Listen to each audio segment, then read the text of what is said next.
मैं ना ऑफिस जा रहा हूँ, मेरे पास 10 मिनट हैं। मैं 50 की स्पीड से जा रहा हूँ और 10 मिनट में मुझे अपने ऑफिस पहुँचना है। अगर मैं अपनी स्पीड 60 कर दूँ तो मैं ऑफिस कितनी जल्दी पहुँचूँगा? आप भी सोच रहे हैं। चलिए छोड़िए, एक और क्वेश्चन पूछता हूँ मैं। यार मेरे घर ना कुछ दोस्त लोग आ रहे हैं। वो सुनने में आ रहा है कि वो 4 दोस्त हैं। मैंने 4 लेमन मैं अपने घर पे रख लेता हूँ, मैंने उनको नींबू पानी पिलाना है। अगर यार ऑन द स्पॉट मुझे पता चला कि वो 4 दोस्त नहीं, वो 6 दोस्त हैं, तो यार मुझे कितने नींबू रखने पड़ेंगे और कितनी क्वांटिटी रखनी पड़ेगी ग्लूकोज की, so and so this and that. सोचने वाली बात है। तो चलिए, घबराएंगे नहीं। अगर ऐसे ही क्वेश्चन आपके भी माइंड में आते हैं, इस ऐसे खुराफात क्वेश्चन आपके भी दिमाग में अगर घूमते हैं, तो बिल्कुल घबराएंगे नहीं। ये क्वेश्चन आपके चुटकियों में सॉल्व हो सकते हैं। मैथ्स के एक बहुत ही इंपॉर्टेंट चैप्टर का नाम रहेगा रेशो एंड प्रोपोर्शन। तो hello friends, welcome to my YouTube channel. आज मैं डिस्कस करने वाला हूँ आपके साथ मैथ का बहुत ही इंपॉर्टेंट चैप्टर। मैं आपके सामने यहाँ पे हाईलाइट करके आपको बता देता हूँ। हम डिस्कस करने वाले हैं, आप यकीन मानिए, जो बच्चे कॉम्पिटिटिव एग्जाम्स की तैयारी कर रहे हैं, वेल एंड गुड। जो नहीं भी तैयारी कर रहे हैं, उनके लिए भी ये चैप्टर बहुत इंपॉर्टेंट जो है वो रहने वाला है। बिकॉज ये एक चैप्टर नहीं है यार, ये एक पार्ट ऑफ लिविंग है। मतलब आप ये मान के चलिए कि अब रोज़मर्रा की ज़िंदगी में जो भी आप काम कर रहे हैं, आप दुकान में जा रहे हैं, आप कोई ट्रेडिंग कर रहे हैं, आप मतलब गाड़ी चला रहे हैं, हर जगह ईच एंड एवरीवेयर आप ये जो चैप्टर है ये आप अपने साथ लेके चलते हैं। और ये चैप्टर आप इसको छोड़ दोगे, बट ये चैप्टर आपको नहीं छोड़ेगा यार। ठीक है। तो आज हम डिस्कस करने वाले हैं यार दो बहुत ही इंपॉर्टेंट कॉन्सेप्ट्स, बहुत ही ज़्यादा कॉन्सेप्ट्स। मैथ्स के कॉन्सेप्ट्स का नाम रहने वाला है रेशो एंड प्रोपोर्शन। बहुत ही सिंपल भाषा में मैं आपको समझाऊंगा। अगेन मैंने बता दिया, मेरा जो फोकस रहेगा प्राइमरीली वो रहेगा जो बच्चे कंपटीशन की तैयारी कर रहे हैं। प्राइमरीली फोकस मेरा रहता है जेके एसएसबी एग्जाम्स के जो एस्पिरेंट्स हैं उनके लिए मैं वीडियोस बनाता हूँ। बट बाकी एग्जाम्स के जो एस्पिरेंट्स हैं वो भी इसे देख सकते हैं। और जो एग्जाम की तैयारी नहीं भी कर रहे हैं तो वो इस वीडियो को स्किप ना करें। आप डेली लाइफ में डेफिनेटली अगर आप ये वीडियो देखते हैं तो इन्हांसमेंट आपको वहाँ से देखने को मिलेगी। देखिए, इसको पहले बिल्कुल इसकी जो डेफिनेशन है, जो हमारी बेसिक डेफिनेशन है, उसे समझता हूँ। फिर मैं आपको एक बिल्कुल लेमैन की तरह समझाता हूँ कि इसका मतलब होता क्या है। देखो यार, ratio is a way to compare two quantities by division. In simple terms, it is a way to compare how much of one thing is compared to another thing. जी हाँ, देखिए मैं बोल क्या रहा हूँ उसे मैं आपको लिख के बताता हूँ। यार एक काम करते हैं मेरे पास ना यार 7 बॉल्स हैं। ठीक है, 7 बॉल्स हैं मेरे पास यार। ठीक है, गेंद जो आप खेलते हैं। ठीक है, वो जो 7 बॉल्स हैं उसमें से मेरे पास जो ब्लू बॉल्स हैं वो 4 हैं, और उसमें से जो मेरी रेड बॉल्स हैं वो कितनी हैं? 3। ठीक है, तो मैं आपसे पूछूंगा यार, बताओ ब्लू और रेड बॉल्स का रेशो कितना है?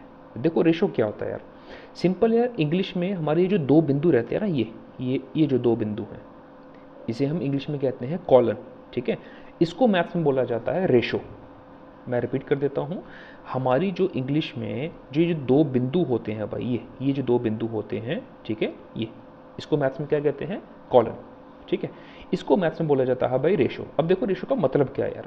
देखो यार, मैंने एक नंबर बोला यार आपको, मैंने आपको बोला यार एक नंबर बोलो अपने माइंड में। आपने बोला सर 6। अब मैंने बोला दूसरा नंबर बोलो, आपने बोला सर 4। ठीक है, जो ऊपर नंबर लिखा है मैंने वो उसको बोलते हैं मैथ में न्यूमरेटर, नीचे वाले को बोलते हैं डिनोमिनेटर। ठीक है, इन दोनों को काटने की कोशिश करते हैं, आपस में डिवाइड करने की कोशिश करते हैं। 2 3 ज़ा 6, 2 2 ज़ा 4। ऊपर मेरा आया 3, नीचे मेरा कितना आया? 2। क्या ये नंबर अब आगे कटते हैं? नहीं कटते हैं। तो कहने का मतलब ये है, इनका एक सैचुरेशन पॉइंट आ चुका है। अब ये नंबर आपस में एक दूसरे को नहीं काटते हैं। ठीक है, तो मैं इसको, ये जो 3/2 या इसको हम बोलते हैं 3:2, इसको मैं ऐसा लिख सकता हूँ यार मैथ में, एक लाइन में अगर हम लिखना हो 3:2 and this becomes my ratio. मैं रिपीट कर देता हूँ, रेशो क्या होता है? एक नंबर ऊपर एक नंबर नीचे। ठीक है, और वो नंबर आपस में एक दूसरे को इस सिचुएशन में एट प्रेजेंट हैं कि वो आपस में अभी नहीं काट रहे हैं। तो उसको मैं उन 2 नंबर्स को अगर मैं एक लाइन में लिखूंगा तो दैट बिकम्स माई रेशो। आप चाहे रेशो लिखो, चाहे नंबर को न्यूमरेटर अपॉन डिनोमिनेटर में लिखो, one and the same thing.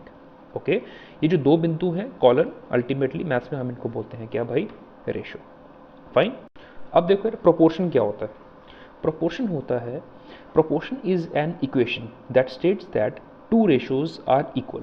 ठीक, मैं एक नंबर आपको बोलता हूँ, मैंने आपको बोला यार 2/3, मैंने एक आपको रेशो दी 2/3, ठीक। एक मैंने आपको दी 4/6। तो होता क्या है, ये 2/3 इनका सैचुरेशन पॉइंट आ चुका है, ये नंबर आपस में नहीं करते हैं, ठीक है, इसे छोड़ दीजिए। अब 4/6, अब देखो यार इन नंबर को आपस में काटो, 2 दूनी 4 और 2 तिका 6, 2 दूनी 4 और 2 तिका 6। देखो यार काटने पे क्या नंबर मेरे अगेन जो हैं क्या 2:3 बना रहे हैं, बिल्कुल बना रहे हैं। तो कहने का मतलब ये है, ये जो दो नंबर्स आपस में हैं ये किस में है, प्रोपोर्शन में है, ठीक है। वैसे ही अगर मैं इसको बढ़ाऊं, इसको मैं कर देता हूं 8/12, 8/12। अगेन ये मेरे नंबर क्या हैं, प्रोपोर्शन। ये तीनों की तीनों जो मेरी रेशियोज हैं किस में है भाई, प्रोपोर्शन। तो प्रोपोर्शन का मतलब बेसिकली होता क्या है, मैं एक बार आपके लिए दोबारा पढ़ देता हूँ। प्रोपोर्शन का मतलब होता है, it is an equation that states that two ratios are equal, दो या दो से ज़्यादा रेशोज वो इक्वल हो सकती हैं। In simple terms it means that two ratios represent the same relationship between numbers, ठीक है। हाँ, इसकी एक एग्जाम्पल मैंने आपके लिए लिखी हुई है। फॉर सपोज फॉर रेसिपी, कोई रेसिपी बनानी है यार, ठीक है, उसमें 2 कप्स ऑफ फ्लोर यूज़ होता है to make 12 cookies. If you want to make 6 cookies you would use 1 cup. देखिए प्रोपोर्शन की बात हो रही है, अगर 2 कप्स हैं और 12 कुकीज़ यूज़ हो रही हैं, 12 कुकीज़ बना रहे हैं, तो 6 कुकीज़ के लिए कितना फ्लोर यूज़ होगा यार, 1 फ्लोर यूज़ होगा। सिंपल प्रोपोर्शन की बात कर रहे हैं, ठीक। देखिए तो मोटा मोटा हमने अभी तक समझा क्या, रेशो। रेशो क्या होता है यार, एक नंबर ऊपर एक नंबर नीचे, उनको आपस में काटना है। जब वो कटना आपस में बंद हो जाएंगे, वो जो नंबर होगा उसे हम एक लाइन में लिख देंगे, ठीक है, कॉलन लगा के, that ultimately becomes my ratio, okay. और अगर सेम रेशो एक ही लाइन में बहुत बार आ रही है तो वो मेरी इक्वेशन पूरी जो है उसको बोला जाएगा प्रोपोर्शन। फाइन, ये तो है रेशो और प्रोपोर्शन की डेफिनेशन। अब हम आते हैं इसकी एग्जाम्पल्स के ऊपर। देखिए पहली एग्जाम्पल आपके सामने। हाँ, एक और इंपॉर्टेंट बात यार मैं आपको बताना चाहता हूँ, आप यार मोटा मोटा अगर तो माइंड में कैलकुलेट कर सकते हैं, वेल एंड गुड। अगर नहीं कर सकते हैं तो मैं इसका बहुत ही सिंपल चीज़ आपको बता देता हूँ, बिल्कुल बिल्कुल आसान भाषा में। देखो यार, पता क्या करो, आप क्या करो, जैसे आप, मैंने आपको बोला कि ब्लू और रेड बॉल्स, मैंने आपको पहले एग्जांपल दी, ब्लू और रेड बॉल्स की कितनी थी, 4:3, ठीक है। आप अपने माइंड में उठा लीजिए, अगर मैंने कभी भी रेशो हटानी होगी, ठीक है, माइंड में अगर मैंने ये मैथ्स में क्वेश्चन सॉल्व करते हुए कभी भी रेशो मैंने हटानी होगी, तो आप सेम वेरिएबल दोनों रेशोज़ के साथ लगाएंगे यार, ठीक है। अगर आप बोलोगे कि मेरे पास ब्लू बॉल्स कितनी है, दोनों के साथ x लगा दीजिए, आप बोलोगे मेरे पास 4x बॉल्स हैं। मेरे पास रेड बॉल्स कितनी हैं, आप बोलोगे मेरे पास 3x रेड बॉल्स हैं। अब इनकी रेशो जो है वो हट चुकी है। Fine, you get my point. आइए अब अपनी एग्जाम्पल की बात करते हैं, ठीक। देखो एग्जाम्पल क्या कह रहा है, हमने लेमोनेड बनाना है, ठीक है, उसमें 4 लेमन यूज़ होंगे, उस लेमोनेड में 4 लेमन यूज़ होंगे, 1 कप शुगर यूज़ होगी और 2 लीटर क्या यूज़ होगा यार, वाटर, ठीक है। अच्छा, अब अगर यार मुझे इसी की प्रोपोर्शन जो है वो चेंज करनी रहेगी। अब मैंने अगर क्या बनाना है, देखिए मैंने लिखा है, अब मैंने डिसाइड किया है कि मैं लेमोनेड जो है कितने लेमन्स का बनाऊंगा, 12 लेमोनेड मुझे जो है वो कितने लेमन्स का बनाना है भाई, 12। दैट मीन्स अब 4 लेमन यूज़ नहीं हो रहे हैं, अब कितने लेमन्स यूज़ हो रहे हैं, 12, ठीक है। तो 4 का कितना मल्टीपल 12 है, 3, तो 4 तिका 12। तो वैसे ही सेम जो 3 है वो फैक्टर किससे मल्टीप्लाई हो जाएगा, शुगर के साथ, तो 1 3 ज़ा 3। दैट मीन्स लेमोनेड बनाने में मेरे कितने कप शुगर यूज़ होगी, 3 कप शुगर यूज़ होगी। वैसे ही 3 जो फैक्टर है वो किसके साथ मल्टीप्लाई हो जाएगा, वाटर के साथ। तो अगर 4 लेमोनेड में 2 लीटर वाटर यूज़ हो रहा है, तो अपने 12 लेमोनेड में कितना वाटर यूज़ होगा यार, 6। This is the concept of proportion. Fine, आप देख रहे हैं हम रेशो को पैरेलली बढ़ा रहे हैं। अगर एक पूरी रेशो को चेंज कर रहे हैं तो नेक्स्ट जो क्वांटिटी है वो पूरी की पूरी रेशो जो है वो चेंज निकल के आ रही है। This is the concept of proportion. आइए अपने आहिस्ता आहिस्ता अपनी एग्जाम्पल्स जो हैं उनको बढ़ाना शुरू करते हैं और मैं क्वेश्चन आपको एक्सप्लेन करना शुरू करता हूँ। देखो यार, divide 50 into 2 people in the ratio 3:2, ठीक है। इसको पहले मैं आपको सामने लिख के बताता हूँ, फिर मैं इसके वर्बे डिक्टेट करता हूँ। देखो यार 50 है, आप 50 रुपीज़ मान लीजिए, 50 पेन मान लीजिए, 50 चॉकलेट्स मान लीजिए, 50 टॉफीज़ मान लीजिए, डिपेंडिंग ऑन यू। 50 की क्वांटिटी है, इसको मैंने यार 3:2 में बांट रहा है। फाइन, मैंने आपको क्या बोला, अगर आपने रेशो हटानी है तो आप क्या करो यार, दोनों के साथ एक वेरिएबल लगा लो। आप मान लो ये क्वांटिटी मेरे पास कितनी है 3x और ये क्वांटिटी कितनी है 2x, ठीक है। अच्छा, क्या यार इन दोनों क्वांटिटीज़ को मिला के 50 बन रहा है? बिल्कुल बन रहा है। तो मेरा बन जाएगा 3x प्लस 2x, इन दोनों क्वांटिटीज़ को मिला के मेरा कितना आ रहा है 50 आ रहा है। फाइन, तो 3x और 2x कितना हो जाएगा 5x, 5x is equal to 50। अब 5 जो है 50 के नीचे जाएगा तो x कितना आ जाएगा 50/5, तो कितना निकल के आएगा भाई 10। तो मेरे पास x कितना आ गया 10। उस x को यहाँ पुट कर दीजिए, कितना आएगा 30। उस x को यहाँ पुट कर दीजिए, 10 टू ज़ा 20। ये लीजिए भाई मेरी रेशो आ चुकी है। कहने का मतलब ये है 50 को अगर मैं 3:2 रेशो में बांटूंगा तो पहली क्वांटिटी मेरी कितनी निकल के आएगी 30 और दूसरी क्वांटिटी मेरी कितनी निकल के आएगी 20। इस एग्जाम्पल को अभी हम औरली समझते हैं। देखो यार 50 है, 50 को मैंने बांटना है किस रेशो में 3:2 रेशो में। माइंड में कैलकुलेट कीजिए, 3 और 2, x छोड़ दीजिए, 3 और 2 5, 5 रिप्रेजेंट कर रहा है किसको 50 को। तो अगर 5 50 को रिप्रेजेंट कर रहा है, 5 अगर 50 को रिप्रेजेंट कर रहा है तो किस फैक्टर से मल्टीप्लाई होगा 10। तो उसी 10 से आप 3 को मल्टीप्लाई कीजिए, 10 3 ज़ा 30। उसी 10 से आप सेकंड फैक्टर को, सेकंड अपनी रेशो को मल्टीप्लाई कर दीजिए, वो कितनी बन जाएगी 20। तो 30 और 20 जो है ये मेरा आंसर आ जाएगा। नेक्स्ट क्वेश्चन है यार 2:3 एंड 4:6, क्या ये इक्विवेलेंट रेशो हैं? मतलब क्या ये प्रोपोर्शन में है? आइए इसे चेक करते हैं। सिंपल है, 2:3 ये तो सैचुरेशन पॉइंट है भाई, आपस में नहीं कट रहे हैं, इनको छोड़ दीजिए। 4:6, 4 को ऊपर रखिए, 6 को नीचे रखिए, 2 2 ज़ा 4, 2 3 ज़ा 6। देखो यार ये भी 2:3 आ रहा है, दैट मीन्स ये भी 2:3, और सॉल्व करने के बाद ये भी 2:3, दैट मीन्स ये इक्विवेलेंट रेशो है। फाइन, एक एग्जांपल मैंने आपके लिए रखी है, सॉल्व करके कमेंट बॉक्स में बताइएगा। अगर 5 बुक्स कॉस्ट कर रही हैं 100 रुपये, ठीक है, तो बताइए 8 बुक्स कितनी कॉस्ट करेगी? बिल्कुल कॉमन सा क्वेश्चन है, कॉमन सी एग्जांपल। अगर आप दुकान में जाएंगे तो ये कॉन्सेप्ट आपका वहाँ पे यूज़ होगा।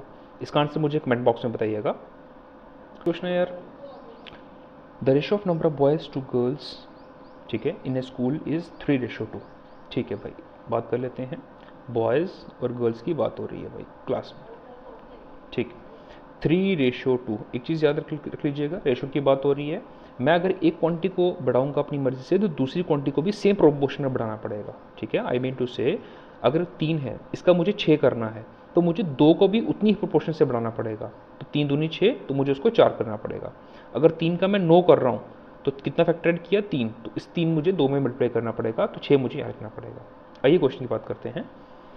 20% ऑफ बॉयज़, ठीक है, अब परसेंट की बात हो रही है, तो आप एक काम करो, अपने क्वेश्चन को शॉर्ट करने के लिए, ठीक है, हाँ, अपने क्वेश्चन को शॉर्ट करने के लिए आप क्या करो यार, इसको मानो कि यार ये बॉयज़ की जो रेशो है ना, ये 3, ये बॉयज़ में मान लेते हो अपने 30। इससे क्वेश्चन आपका बहुत आसान हो जाएगा, ठीक है। रेशो हम सेम रखेंगे। बॉयज़ मैंने क्लास में कितने मान लिए 30, किससे मल्टीप्लाई किया 10, तो 10 से गर्ल्स को मल्टीप्लाई कर लो, गर्ल्स कितनी होगी 20। मैं रिपीट कर देता हूँ, बॉयज़ और गर्ल्स की रेशो कितनी 3:2, ठीक है। मैं यहाँ कॉन्सेप्ट यूज़ कर रहा हूँ प्रोपोर्शन का। मुझे परसेंटेज निकालनी है। परसेंटेज में अगर नंबर क्लास में 0 0 होते हैं तो परसेंटेज निकालना आसान हो जाती है। मैंने बॉयज़ को किस फैक्टर से मल्टीप्लाई किया 10 से, बॉयज़ कितना हो गए 30, तो 10 से गर्ल्स को मल्टीप्लाई कर लो, गर्ल्स कितनी होगी 20, ठीक। अब क्वेश्चन की बात करते हैं। कह रहा है 20% of boys and 25% of girls are scholarship holders. तो 20% ऑफ बॉयज़, तो बॉयज़ का 20%, 20% का मतलब होता है नंबर को 5 से डिवाइड कर दीजिए, तो कितने बॉयज़ के पास स्कॉलरशिप है 6 बॉयज़ के पास, ठीक है। 25% ऑफ गर्ल्स के पास स्कॉलरशिप है, तो 25% का मतलब होता है नंबर को 4 से डिवाइड कर दीजिए, इसको 4 से डिवाइड कर दीजिए, कितना आएगा 5। फाइन, दैट मीन्स 6 बॉयज़ और 5 गर्ल्स के पास क्या है स्कॉलरशिप। तो टोटल बच्चे हैं कितने 30 और 20 50। 50 में से अगर 11 बच्चों के पास स्कॉलरशिप है तो कितनों के पास नहीं है 50 - 11, 50 - 11 करेंगे तो कितना आएगा भाई 38। मुझे परसेंटेज निकालनी है, 38 बटे में टोटल बच्चे कितने 50 इंटू परसेंटेज निकालनी है, तो परसेंटेज का मतलब होता है इंटू 100%, इंटू 100%, ठीक है। तो 50 दूनी 100, तो 38 दूने, सॉरी 50 दूने से, तो 38 दूने कितना आ जाएगा भाई 78, 38 दूने, आई एम सॉरी, हाँ 50 में से 11 करेंगे तो 39 आएगा, आई एम सॉरी 50 में से 11 जब निकालेंगे तो ये भाई आपका 39 आएगा, ना कि 38। 39 बटे में टोटल बचे कितने, 50 इंटू 100%, ठीक है। 50 दूने 100 तो 39 दूना 78% आपका आंसर भाई। दिस इज योर आंसर, ये आपका आंसर है। Next question, A B C है भाई, इंसान हो सकते हैं, एम्प्लॉयज़ हो सकते हैं, ठीक है। उनकी रेशियो जो है, सैलरीज की बात हो रही है, मैं यहाँ लिख देता हूँ आपके लिए ए बी एंड सी। उनकी सैलरीज की बात हो रही है, उनकी सैलरीज किस रेशियो में है, 2, 3 एंड 5। अगेन मैंने आपको बताया कि आप प्रोपोर्शनल कॉन्सेप्ट लगा सकते हैं। अगर 2 का मुझे 20 बनाना है तो 3 का कितना बन जाएगा, 30, 5 का कितना बन जाएगा, 50। तब मैं बना ही लेता हूँ यार, क्योंकि आगे परसेंटेज में बात हो रही है। ये आ गया भाई मेरा 20, ये आ गया मेरा 30, ये आ गया कितना, 50। अब देखिए इनको सॉल्व करने पे रेशियो मेरी सेम वही रहेगी, 2:3:5, ठीक। कह रहे कि यार अब इनकी सैलरी में इंक्रीमेंट हुई, ठीक है। ए की सैलरी कितने परसेंट बढ़ी, 15%। तो 15% होता है, लास्ट का एक जीरो छोड़ दीजिए, वो होता है आपका कितना, 10%। तो 20 का 10% कितना हो गया, 2। 15%, 2 का आधा और जोड़ दीजिए, 1। तो भाई ए की सैलरी कितनी होगी, 23। 20 का अगर मैं 15% बढ़ाऊंगा तो कितना बन जाएगा भाई, 23, ठीक। अब बी की सैलरी कितनी इनहांस हुई, 10%। मैंने आपको क्या बोला, किसी नंबर का लास्ट का एक जीरो हटा दीजिए, वो बन जाता है आपका 10%। तो 30 में 10% जोड़ दीजिए तो कितनी बन जाएगी भाई, 33। सी की बात करते हैं, सी की सैलरी कितनी बढ़ी, 20%। 20% का मतलब 20% का मतलब नंबर को 5 से डिवाइड कर दीजिए, यहाँ पे ये बोलिए 10% को 2 बार करना है। तो 50 का 10% कितना हो गया, 5। तो 5 इंटू 2 10, ठीक है। तो 50 से मेरा नंबर अगर 20% बढ़ता है तो कितना बन जाएगा भाई, 60। दैट मीन्स आफ्टर इंक्रीमेंट ए की सैलरी पहुंच गई 23, बी की सैलरी पहुंच गई 33 और सी की सैलरी कितनी पहुंच गई, 60। क्या नंबर आपस में कटते हैं, नहीं कटते हैं। अगर नहीं कटते हैं, ultimately this is my ratio. तो ये जो ए है यही मेरा क्या है भाई, आंसर है, ठीक है। 15 और 25 कैसे किया हमने, मैं रिपीट कर देता हूँ। 2 नंबर हैं, उनकी रेशो दे रखी है 3:5, ठीक है। मैंने आपको अभी बताया एलसीएम किसी 2 नंबर का अगर हम निकाल रहे हैं तो एलसीएम का फॉर्मूला होता है एचसीएफ मतलब हाईएस्ट नंबर जो उसमें से कॉमन आ चुका है मल्टीप्लाई जो बची हुई नंबर्स की रेशो है उनको मल्टीप्लाई कर दीजिए। तो हमने क्या किया, 75 इज इक्वल टू 3x और 5x, दोनों में कॉमन क्या है, x मल्टीप्लाई 3 इंटू 5, 15। तो 75 से 15 कटा कितना आया, 5। तो x कितना आ गया भाई, 5। उस x से आप 3 को मल्टीप्लाई कर दीजिए, उस x से आप 5 को मल्टीप्लाई कर दीजिए, तो मेरा आंसर आएगा 15 और 25। नेक्स्ट क्वेश्चन, ये तो बहुत आसान है। बाइनरी क्लासिफिकेशन में क्या हुआ यार, the ratio of true positives to false positive is 4:4 if there are 40 true positives. बहुत आसान है यार, ट्रू और फॉल्स की बात हो रही है, पॉजिटिव्स की, ट्रू और फॉल्स, ठीक। ट्रू फॉल्स पॉजिटिव्स कितने हैं, 4। फॉल्स पॉजिटिव कितने हैं, 1। कहता है अगर ट्रू पॉजिटिव्स 80 हैं, ट्रू पॉजिटिव्स कितने हैं भाई, 80, तो बताइए फॉल्स वाले कितने होंगे। मैंने आपको क्या बोला, ट्रू पॉजिटिव्स मुझे कितने उठाने हैं, 4 से 80। दैट मीन्स किस फैक्टर से मल्टीप्लाई किया मैंने, 20 के साथ। तो भाई 20 के साथ मुझे यहाँ भी मल्टीप्लाई करना पड़ेगा, तो फॉल्स वाले कितने हो जाएंगे भाई, 20। तो इस क्वेश्चन का आंसर मेरे सामने क्या निकल के आएगा, 20। This is my answer. Again यहाँ पे कॉन्सेप्ट जो है वो रेशो का लगेगा, पर कई बार क्या होता है हमारी रेशो जो है ना यार वो चेंज हो जाती है। देखिए कैसे होती है चेंज, मैं आपको बता देता हूँ। देखिए मान लेते हैं यार कोई डिस्टेंस है मेरे पास, मैंने मान लिया मेरे पास डिस्टेंस कितना है, 60, ठीक है। 2 बॉडीज़ है मेरे पास, ए और बी, रेशो छोड़ दीजिए फिलहाल। ए और बी मेरे पास 2 बॉडीज़ हैं, ठीक है। ए की जो स्पीड है वो है 20 और बी की स्पीड कितनी है, 30। तो अगर मैं स्पीड की बात करूँगा तो रेशो कितनी है दोनों की, 2:3, ठीक। अब टाइम निकाल लेते हैं इनका। अगर डिस्टेंस 60 है, ये डिस्टेंस है भाई 60, अगर डिस्टेंस 60 है, ठीक है, और स्पीड 20 है, तो टाइम का फॉर्मूला होता है भाई डिस्टेंस अपॉन में स्पीड। तो 60 को 20 से डिवाइड कीजिए, कितना आएगा, 3। अच्छा, डिस्टेंस 60 है और स्पीड कितनी है, 30। बी बॉडी की बात कर रहा हूँ, तो 60 बटे में 30, टाइम कितना आएगा भाई, 2, ठीक है। यानी कि अगर 2 बॉडीज़ की स्पीड की रेशो 2:3 थी तो इनकी टाइम की रेशो कितनी निकलेगी, 3:2। मैं एक बार इसको अच्छे से आप लिख देता हूँ। यहाँ से हमें देखने को ये मिला यार कि अगर कभी भी आपने इसको याद कर लेना है, स्पीड की रेशो x/y होती है तो आपने लेट कर लेना है टाइम की रेशो कितनी हो जाएगी, y/x। मैं दोबारा रिपीट कर देता हूँ, स्पीड और टाइम की रेशो हमेशा इन्वर्स होती है। अगर आप स्पीड अपनी बढ़ा रहे हैं तो आपको टाइम कम लगेगा, अगर आप स्पीड कम कर रहे हैं तो आपको टाइम ज़्यादा लगेगा। स्पीड और टाइम की रेशो हमेशा उल्टी होती है। ये कॉन्सेप्ट इस क्वेश्चन में यूज़ हो रहा है। आइए इस क्वेश्चन को सॉल्व करने की कोशिश करते हैं। क्वेश्चन है हमारा, दो ट्रेन्स हैं यार, उनकी स्पीड है 4:5। ठीक है, मैं लिख देता हूँ ट्रेन 1 ट्रेन 2। स्पीड की रेशो कितनी आ गई 4:5, तो टाइम की रेशो कितनी आएगी 5:4। फाइन। पहली ट्रेन कितना टाइम ले रही है 6 घंटे।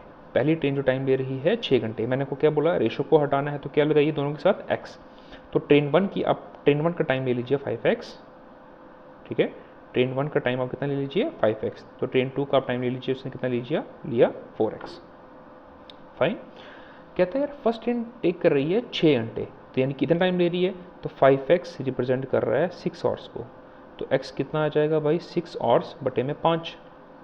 ठीक है, अब इस x को मुझे मल्टीप्लाई करना है किसके साथ भाई, ट्रेन 2 का मुझे निकालना है टाइम।